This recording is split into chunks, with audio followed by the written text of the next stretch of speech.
Magandang araw sa inyong lahat at welcome sa aking channel.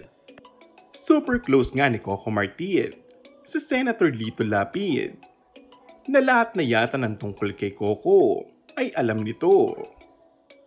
Sabi nga, parang magkapatid na rin daw sina Coco at Mark Lapid na anak na Senator Lito.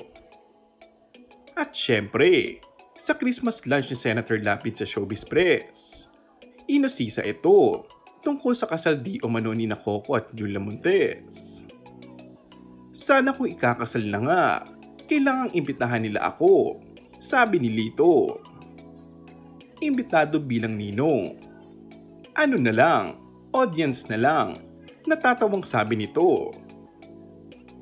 Pero dahil sa rinas ni Senator Lapid sa mga tanong ng Showbiz Press, kaya alam niyang sagutin ng mga ito, lalo na ang tungkol sa kasal. Wala kaming pinag-uusapan.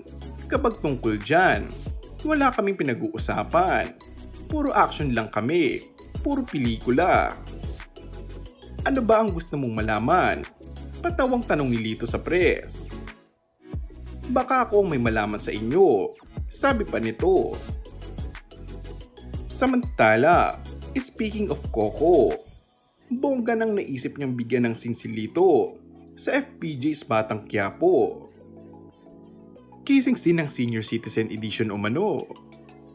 Okay lang, kasi pinaalam naman sa akin ni Coco na magkakaroon nga kami ng kissing scene. Alam niyo naman ang karakter ni Lorna na simple lang, walang chismis, malinis ang pangalan niya. At saka single naman siya, walang problema. May kiliti nga raw sa mga kasing edad namin. Kaya ang tawag sa amin ngayon ay primanda, say ni Senator Lapid, na nagsabi ngayon lang daw niya nakasama sa isang proyekto, si Miss Lorna Tolentino. Bibilib umano si Coco kay Lito, na sa edad niya ngayon, ay gumagawa pa rin ng mga action scenes o stunt. Pinakita nga niyang eksena na tumalon talaga siya mula sa second floor. Sa edad niya ngayon na 70 years old, kaya nakakabilib talaga.